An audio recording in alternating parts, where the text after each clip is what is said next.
दोस्तों, सतीश अपने पिता से मिलने के लिए अपने ही दूसरे घर पे जाता है जहां पर उनके पिता अकेले रहा करते हैं। जैसे वो वहां पर जाता है, दरवाज़ा खटखटाता है तो अंदर से एक महिला दरवाज़ा खोलती है, जिसको देखने के बाद सतीश के पैरों तले से ज़मीन खिसक जाती है।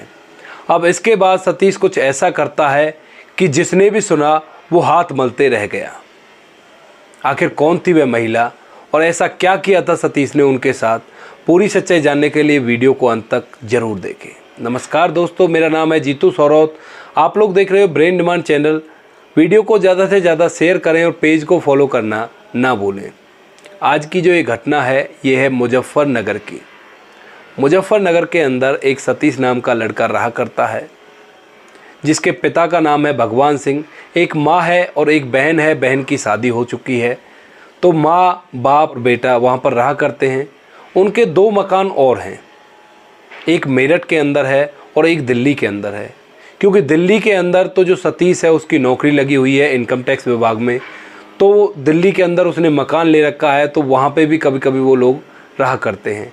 और मेरठ के अंदर जो उसका पिताजी है वो कॉलेज के अंदर प्रोफेसर है, तो मेरठ के अंदर उसकी ड्यूटी है, तो वहाँ पर भी उन्होंने मकान ले रखा है। तो यहाँ पर पिता कभी कभी अपने मेरठ वाले मकान में जब ड्यूटी के दौरान वहीं पर रुक जाया करता है। अब फ़िलहाल वो दिल्ली वाले मकान में सभी लोग रहा करते थे और जो सतीश है वो शादी के लायक हो जाता है। सतीश के लिए लड़की ढूंढी जाती है। तो जो सतीश का पिता होता है भगवान सिंह, उसके कॉलेज में एक लड़की पढ़ा करती है जिसका नाम होता है अंजलि। अंजलि का जो पिता है वो भी कॉलेज के अंदर प्रोफेसर है और यहाँ पर जो सतीश का पिता है वो भी प्रोफेसर है उसी कॉलेज के अंदर। तो यहाँ पर जो सतीश का पिता होता है उसे अंजलि काफ़ी ज़्यादा अट्रैक्टिव लगती है, सुंदर लगती है। तो यहाँ पर जो सतीश का पिता भगवान सिंह होता है वो अंजलि के पिता से बात करता है कि भाई मेरा लड़का भी शादी के लायक हो गया है और तुम अगर चाहो तो दोनों बच्चों की शादी करा दे, तुम्हारी बेटी और मेरा बेटा। तो यहाँ पर जो अंजलि का पिता होता है वो भी इस बात से एग्री हो जाता है कि भाई हाँ, लड़का इनकम टैक्स में लगा हुआ है, सरकारी नौकरी है और उसका पिता भी कॉलेज में प्रोफेसर है। प्रॉपर्टी भी अच्छी खासी है, दिल्ली के अंदर भी है और यहाँ पर मेरठ के अंदर भी है। अंजलि जो थी वो मेरठ की ही रहने वाली थी। अब दोस्तों, यहाँ पर दोनों की बड़ी धूमधाम से रीति रिवाज से शादी करवा दी जाती है। शादी होने के बाद अंजलि सतीश के घर दिल्ली में चली जाती है। अब यहाँ पर सभी लोग बड़े खुश थे, खुशियों का माहौल था क्योंकि नई नई शादी हुई थी, नई नई दुल्हन घर के अंदर आई थी। सतीश की बहन भी वहाँ पर आई हुई थी और अपनी भाभी का बड़ी धूमधाम से वो स्वागत करती है, उसको घर में रखा जाता है। लेकिन दोस्तों, यहाँ पर जो अंजलि थी उसका मन थोड़ा ख़राब था और इसी को लेकर वो यहाँ पर ज़्यादा खुश नहीं दिखाई दे रही थी। इस बात को सतीश भांप जाता है, लेकिन वो सोचता है कि नई जगह है, नए लोग हैं, तो इस वजह से हो सकता है ये इस तरह से बिहेव कर रही हो। अब ऐसा ही करते करते कुछ दिन और निकलते हैं। अब यहाँ पर जो अंजलि थी वो लगातार फ़ोन पर किसी से बातें किया करती और ना ही अपना फ़ोन सतीश को कभी छूने दिया करती। अब इसी चीज़ को चलते जो सतीश है उसके दिमाग में थोड़ा सा वहम घुस जाता है, वहम घर कर जाता है कि भाई ये किससे फ़ोन पर दिन रात बातें करती है और मेरे से भी ये उस तरह से पेश नहीं आती जैसे जिस तरह से एक पति पत्नी पेश आया करते हैं। अब दोस्तों, यहाँ पर उन दोनों के बीच में थोड़े थोड़े झगड़े होने लगते हैं और अब थोड़े दिन बाद ही ये झगड़े बड़ा रूप लेने लगते हैं।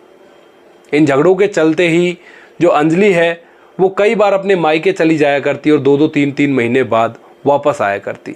इधर घर के अंदर केवल सतीश और सतीश की माँ रहा करती, क्योंकि सतीश का जो पिता था वो मेरठ वाले मकान में अकेले रहा करता था शादी के बाद से ही। अब दोस्तों, इसके बाद जो अंजलि है वो घर पे आती है, यानी कि सतीश के पास वापस आती है और इस बार दोनों के बीच में फिर से झगड़ा होता है और झगड़ा कुछ ज़्यादा ही बड़ा हो जाता है, क्योंकि इस बार जो सतीश है वो अंजलि से कहता है कि मुझे तेरा फ़ोन चेक करना है। अंजलि मना कर देती है कि मैं अपने फ़ोन को तुम्हें क्यों दिखाऊं, प्राइवेसी नाम की भी कोई चीज़ होती है और मैं पढ़ी लिखी हूँ, ऐसी अनपढ़ गवार नहीं हूँ जैसा तुम मुझे समझ रहे हो, और मैंने शादी की है, ना कि तुम मुझे ख़रीद कर लेकर आए हो। अब ये झगड़ा थोड़ा बढ़ जाता है, तो इसी कारण से जो अंजलि है वो रूस कर अपने मायके चली जाती है मेरठ में। और वहाँ पर जाने के बाद कुछ दिनों बाद अंजलि तलाक के पेपर सतीश के यहाँ पर भिजवा देती है। तलाक का केस चलता है, कोर्ट में जाता है और कोर्ट में जाने के बाद जो जज साहब हैं वो सतीश से पूछते हैं कि भाई तुम्हारी क्या इच्छा है इसमें। सतीश बोल उठता है कि इसमें मेरी कोई इच्छा नहीं चलेगी, यहाँ पर तलाक के पेपर इन्होंने ही मुझे भेजे हैं और इनकी ही इच्छा है तलाक की, तो मैं इनको तलाक दे दूँगा। तो यहाँ पे दोनों का तलाक रजामंदी से हो जाता है। अब अंजलि अपने घर है और सतीश दिल्ली में रहा करता है अपनी माँ के साथ। जो सतीश का पिता है वो मेरठ वाले मकान में अकेले रहा करता है। अब दोस्तों इसके बाद एक दिन सतीश को लगता है कि पिताजी बहुत दिन से घर से दूर रह रहे हैं, एक बार जाकर उनकी खबर सुध ली जाए, उनसे मिला जाए। तो इस बार वो बिना फ़ोन किए पिताजी को सरप्राइज़ देने के लिए ऐसे ही चला जाता है। वो बस पकड़ता है, बस के ज़रिए मेरठ पहुंचता है और मेरठ जाने के बाद अपने मेरठ वाले मकान में जाकर वहां का दरवाज़ा खटखटा देता है। अब जैसे ही वो दरवाज़ा खटखटाता है तो अंदर से एक महिला दरवाज़ा खोलती है और जैसे ही वो महिला दरवाज़ा खोलती है तो सतीश उस महिला को देखता है और वो महिला सतीश को देखती है तो दोनों एक दूसरे को देखकर भौचक्के से रह जाते हैं। सतीश के पैरों नीचे से ज़मीन खिसक जाती है क्योंकि सामने जिस महिला ने दरवाज़ा खोला वो उसकी वही पत्नी थी अंजलि, जिसको उसने तलाक दिया था। अब यहाँ पर मैं आपको बता देना चाहता हूँ, यहाँ पर जो अंजलि थी और जो सतीश का पिता था भगवान सिंह, उसी कॉलेज के अंदर प्रोफेसर था जहाँ पे अंजलि पढ़ा करती थी। और यहाँ पर अंजलि और भगवान सिंह यानी कि सतीश के पिता और अंजलि के बीच में शादी से पहले ही नाजायज़ संबंध पनपने लगते हैं। इसी को लेकर जो भगवान सिंह है वो अपने बेटे से अंजलि की शादी करवाता है और इसी मंसूबे को पूरा करने के लिए उसने उसका डिवोर्स करवाया था। यानी कि जो डिवोर्स हुआ था उसके बेटे का, उसमें भगवान सिंह का भी पूरा हाथ था। यह बात अंजलि बाद में बताती है जब पूरा के पूरा भांडा फूटता है। अब इसके बाद जो सतीश होता है वो घर के अंदर दाखिल होता है और देखता है कि उसके पिता आधे कपड़ों में बेड के ऊपर लेटे हुए हैं। इधर जो अंजलि थी उसने भी नाइट ड्रेस टाइप का कुछ पहना हुआ था।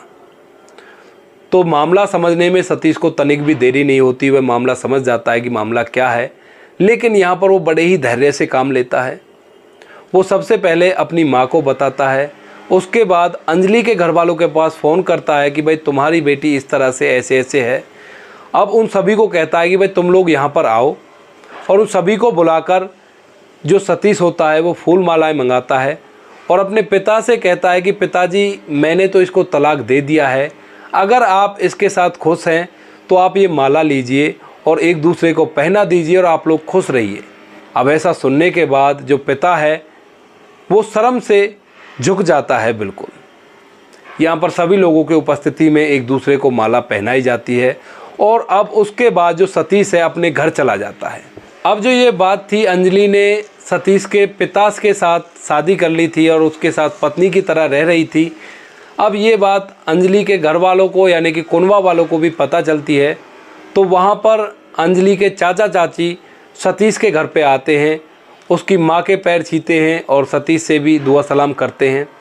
और वहाँ पर सतीश से वो लोग एक प्रस्ताव रखते हैं कि भाई अंजलि ने जो किया वो बहुत ही गलत था, लेकिन मैं उसका चाचा हूँ और मेरी एक बेटी है जो बहुत ही सुंदर है और मैं चाहता हूँ कि उसकी भरपाई में तुम मेरी बेटी से शादी कर लो। क्योंकि यहाँ पे जो सतीश था उसकी सरकारी नौकरी थी और अच्छी खासी प्रॉपर्टी भी उसके बट में आ रही थी। अब दोस्तों इसके बाद जो सतीश है वो साफ इनकार कर देता है क्योंकि परिवार तो वही था। वो कहता है जैसा अंजलि ने किया वैसा ही ये करने लगे तो मैं कहाँ पर जाऊँगा। ऐसा कहकर वो उनसे मना कर देता है और उनसे अपने घर से जाने के लिए बोल देता है। अब दोस्तों इसके बाद जो सतीश है वो अपने घर पे आराम से रह रहा है। उसका पिता अंजलि के साथ मेरठ वाले मकान में रह रहा है। अब यहाँ पर इस कहानी से आपको क्या सीखने को मिला? क्या अंजलि ने ये सही किया, अपने पति को छोड़कर उसके पिता के साथ इस तरह के संबंध रखे? और असलियत में तो अंजलि को ये सब कुछ करना ही नहीं चाहिए था, क्योंकि ससुर और बहू का रिश्ता एक अलग तरह का होता है और उसने उस रिश्ते को धूमिल किया है। यहाँ पर आपकी जो भी राय आप कमेंट सेक्शन में लिख सकते हैं, लोगों के साथ शेयर कर सकते हैं। बाकी दोस्तों वीडियो जैसा भी लगा हो वो भी कमेंट सेक्शन में बता देना। बाकी दोस्तों मिलते हैं किसी नेक्स्ट वीडियो में नए टॉपिक के साथ। तब तक के लिए जय हिंद, जय भारत, जय हिंदुस्तान।